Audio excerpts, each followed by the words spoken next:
Hey YouTube, Ed here with Jack of All Trades. So those of you who frequent the channel know that I'm doing a multi-part series on a go-kart project that I'm doing. Well, part of that project is quite obviously going to be the engine.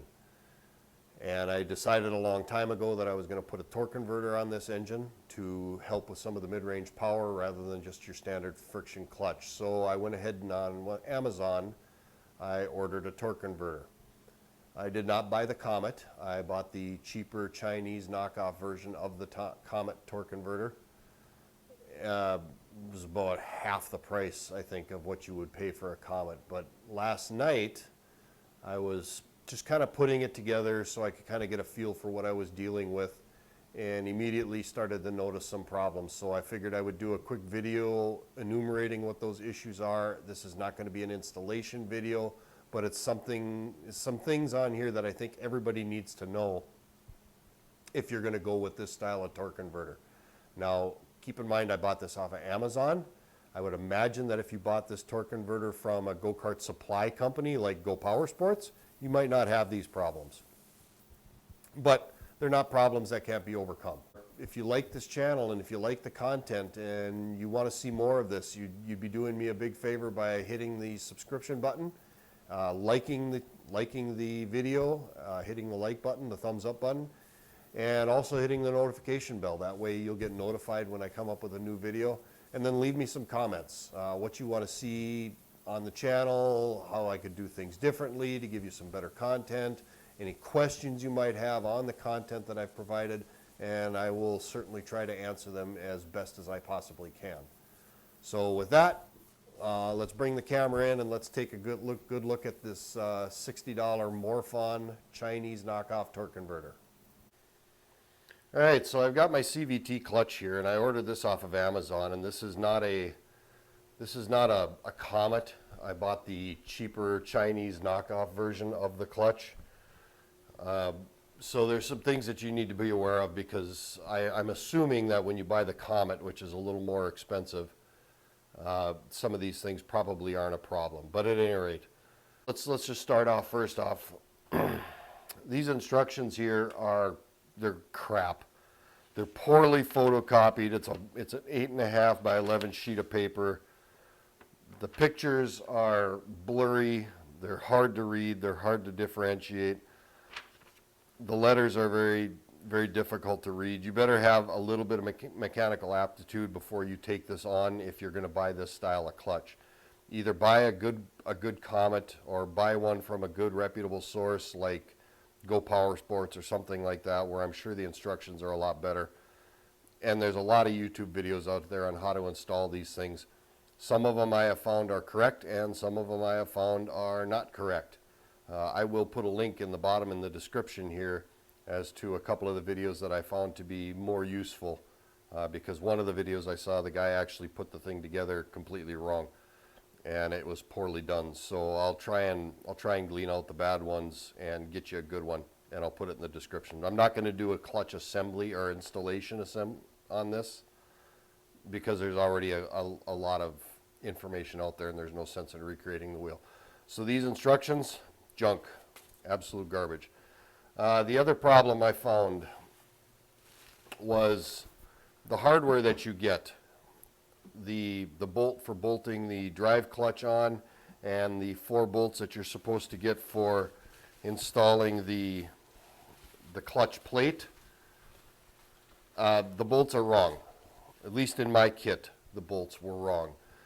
They were the right size. They were the wrong thread. And even in the instructions, when I broke out the magnifying glass and I looked at the text writing, even the instructions say they're supposed to be 5/16 by 24 thread bolts. The bolts that I got here are 5/16 coarse thread. The 24s are fine thread. The ones I got were coarse thread. And you'll go to put them in the engine and they'll start, but then they'll start to bind up. They won't. You can feel that you should be able to bury these things all the way with finger pressure, and these stop. That tells you that the threads are wrong, and do not force them, because all you're going to do is strip out the cover plate on the block and you're screwed. So I actually had to go to the hardware store, and I bought stainless steel hardware because I like stainless steel. I just do. Putting a steel bolt in an aluminum block to hold on an aluminum plate, that's called dissimilar metal corrosion, and you're going to have problems later down the road. But I actually had to go to the hardware store, and for $3 a bag for 2 of these, I bought stainless steel 5/16 by 24 threaded bolts, and as you can see, they go in finger tight all the way. There's no problems. They're just fine. Unfortunately, I was not able to get cap heads, or flange heads, excuse me.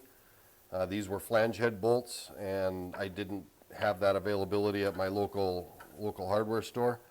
But just know that if these threads, if they don't go in and you can't run them in by finger without them getting tight on you, do not force them, because you have the wrong thread size, and that's something that you need to be aware of, and that's something that you need to check out.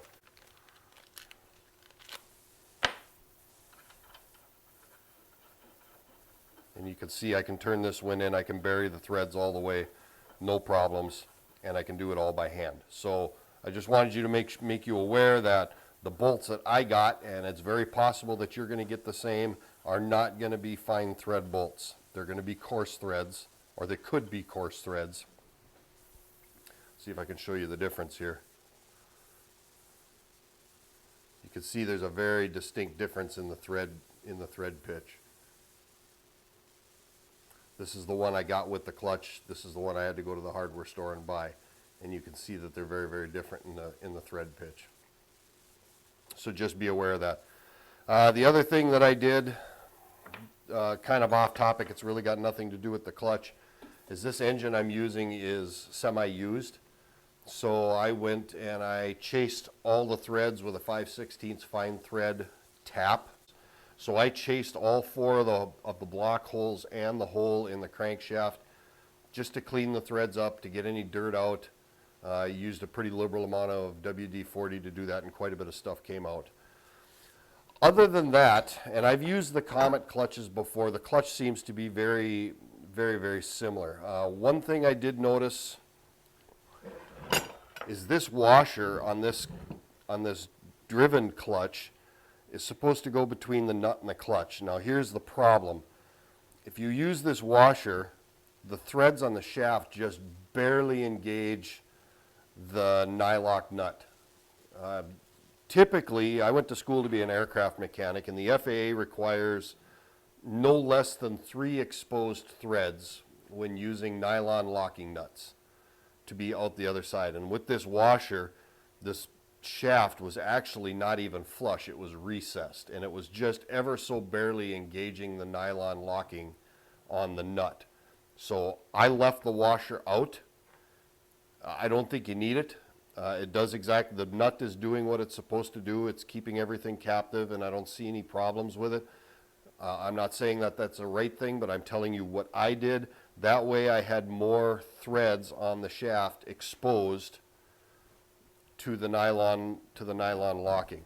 And you can see here, even without the washer, there's barely any stick out on that shaft, and I do mean barely. So I left the washer out. What they need to do is there's a C-clip back here. They need to move the groove for that C-clip a little closer to the end of the shaft, or make the shaft just a hair bit longer. But I left the washer out just because I'm barely getting any thread engagement as it is with that locking nut. With the Comet's clutches, I didn't have that problem. I was able to put that washer in there and use it. So just be aware of that. You need to have full engagement of that nylon locking system on that nut. Otherwise, you're going to run the risk of the nut backing out. And then snug them up pretty good. Don't get after it with an air impact wrench and just slam that thing down with 90 psi of pressure. But an electric impact, tapping it a couple of times, certainly isn't a horrible thing. Same thing when you run these bolts into the block. This block is just aluminum, and you don't want to Medilla Gorilla this thing and really slam those bolts home. You want to you want to snug them up by hand and then maybe tap them a few times with an electric impact, a light electric impact, probably a battery operated one, but just don't sit there and slam or you will strip these threads out of this aluminum block. Ask me how I know that, because I've done it. Other than that, the clutch seems to be very similar to a Comet. The plastic cover on the Comets were a little more refined in the past, but this one certainly is adequate. All it's doing is it's designed to keep the belt contained should you blow a belt. Well, there it is. Those are the things that I found with my clutch immediately. Hopefully by me letting you know about this stuff, it'll help you alleviate any problems and possibly end up ruining your engine or the cover plate on your engine during the installation process. So, Ed here with Jack of All Trades. Thanks for riding along. Please hit that like and subscribe button. Give me some comments and give me a thumbs up or a thumbs down on the video and let me know what you guys think. And we will see you on the next video.